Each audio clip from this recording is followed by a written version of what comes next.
السلام عليكم ورحمة الله وبركاته. كبجمتوتا هردفتوتا ساليها يوتيوب جرتو نجا كيسني.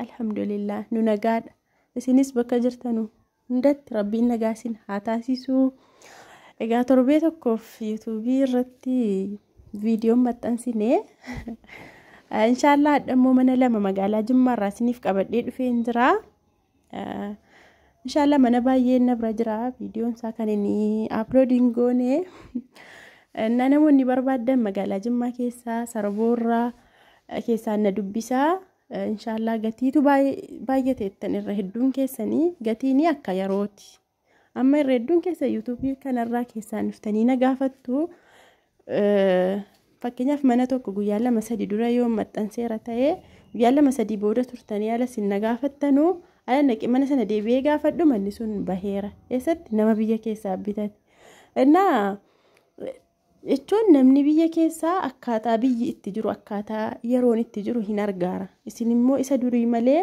isa hamma akkaataa biyyi keessa jiru argaa hin jirtanu gatii ta'eef gatiin manaa xiqqoo isin itti dabaluu danda'a.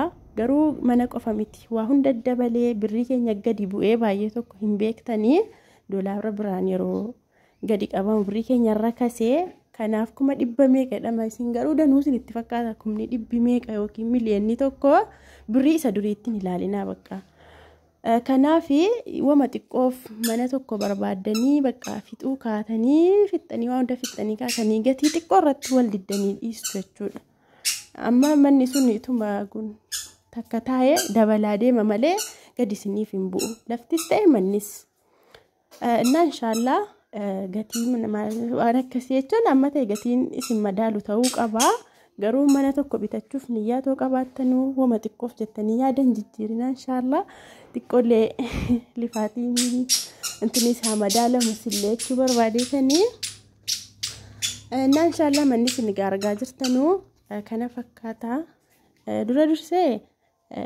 video ko like na godha barakallahu fiikum like gochuu waan biraaf miti videoon kun akka tasaraacha'u tariiti nama mana barbaadu bira qaqqabuu danda'a kanaaf like na godha like gochuu hin dagatina warroonni subscribe utuun godhin video kana argitanillee subscribe godha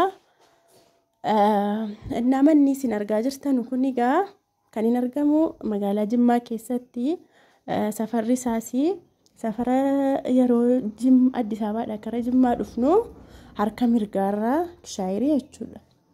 Kishaayirii harka mirgaarraa jira achitti argama. Asfaaltiitti dhihoodha. Gibbii mana sanarra dhaabatamee asfaaltiin ol ilaalamaa dhihoodha jechuudha. Bakka hojiitiifis mana jireenyaatiifis mana ta'uu danda'udha. Keessoon isaa akkuma argaa jirtan kanadha. Lafti isaa seeraamikii girgiddaan isaa shaklaadha muluuni mukaan ijaaramee kee shaklaan godhamee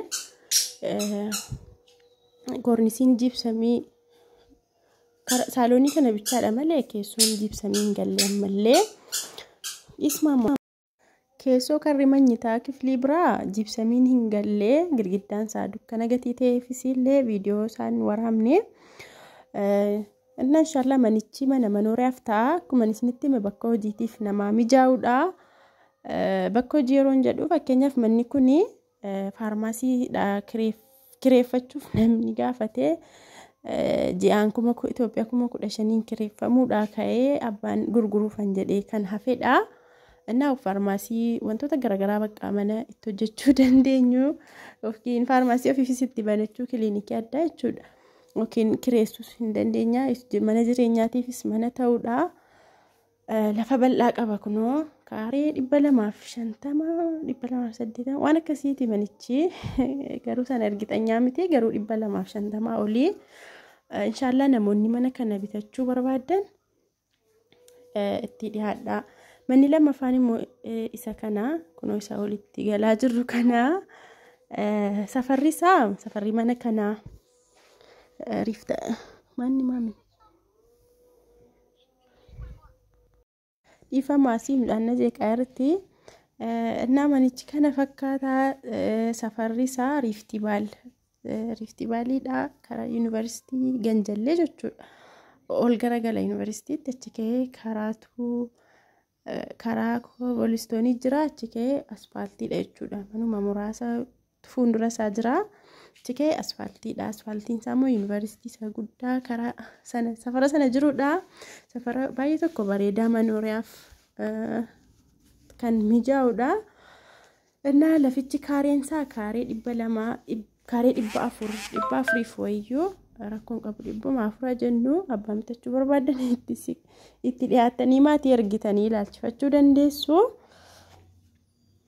Akkuma argitan egaa kornisiin isaa jibsamiidha. Kun saaloonii isaati. Manichi bareedaadha. Mukaan ijaaramee ka'ee shaklaadha. Shaklaan naanna'ee manichi bareedaadha. Manarrayyuu lafa isaa bal'aadha. Mana tokko irratti ijaarrachuu dandeenya bukkee isaatiin. Ifama hordoftoota kiyyamatti gatii mana silaa isiniif hin himne maal taate maamikoo ilaalika. Gatii mana silaa isiniif hin himne gatiin mana silaa 4.5 walii galtee xiqqoo qaba inshaallah. Kaartaa pilaanis bishaan ibsaa waa hunda qaba manni inni silaas inni kunis ana namoonni bitachuu barbaadan egaa inshaallah itti dhihaadha. Manichi kana fakkaata. Kiflii 3 qaba. Manyitaan isaa baay'ee tokko bal'aadha. Kunuunsa kana manyitaan isaa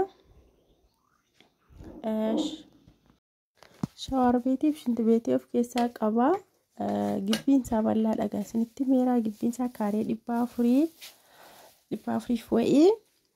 Anna namoonni mana kana bitachuu barbaadan lakkoofsa sirra jiruun egaa nu dubbisaa inshaallah. Gatiin isaa 5.5 walii galtee qaba inshaallah. Akkuma isinitti hime kaartaa pilaanii bishaan ibsaa hundayyuu qaba. Akkasuma hordoftoota kiyyaa mana yeroo binnu dirqama manooriyaaf gaafa rakkanne bicha bituu miti.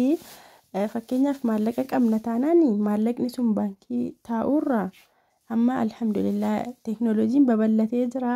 Karuma salphaan mana gatii isaa barree maallaqa hanga qabnullee madaallee manas ta'e lafa binnee lafa kaa'achuu dandeenya. Maallaqni baankii taa'urra lafa tokko mana tokko too qabee taa'ee baay'ee tokko nuuf dabalaa jechuudha. Maaliif maallaqni baankii yoo ta'e waa tokko nuun buusu. Garuu mana tokko yoo bitee fakkeenyaaf mana miliyoona tokko yoo alana bitee waggaa dhufu biyaans 500 waan akkasii wa'ii irraa argachuu dandeenya jechuudha.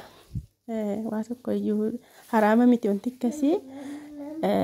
Zakaa keessaa baasnaan zakaatul maalii jechuudha keessaa baasnaan waa tokko maallaqni illee nuuf haraama yaa beektanii dhinabdii qaba. Innaa inshaallah ittiin qabsiifachuu dandeessu. Manichi kunoo sarvisii qaba. Sarvisiin isaa dadhabaa ta'us waannaan bootaadha. Gibbii bal'achuudha. Yeroo baay'ee waliin madaalu. Manni gibbii bal'aa manni isaa hanga ta'e isin nu gammachiisuu dhiisuu danda'a. Manni immoo bareedee gibbiin immoo bal'achuu dhiisuu danda'a. Kanaaf walirra hin dhufu. Yeroo tokko hin dhufu. Gatiin mana kanaa 5.5 isinitti meera akkuma isinitti hime akkasii. Inshaallah akkuma argitan sarvisii qaba. Garuu sarvisichi dadhabaadha. Garuu kireeffameera ammuma ammaafiyyuu kireeffamee namni keessa jira. Sarvisii isaa keessa mana guddaa isaa keessa garuu namni hin jiru. Laabotaan kuni mana guddaa tokko irratti kaafamuu danda'a jechuudha. Egaa safarri manichaa kana fakkaata. Manicha isa duukaa isa hammaa duukaa safaran kaasnee dagadheen ture. Garuu mana kana yeroon kaasu safara isaa immoo kaaseera. Manichi hammaa mana ammaatiin walitti irraan ganjallee isaati. Anna safarri isaa kana fakkaata. Mana bolokkeetti kana yeroon kaasuun safara isaa kaasee garuu manni namaa ganjallee mana kanaati. Anna safarri isaa kana fakkaata. Inshaallah itti dhiyaadha. Barakallahu fiikum.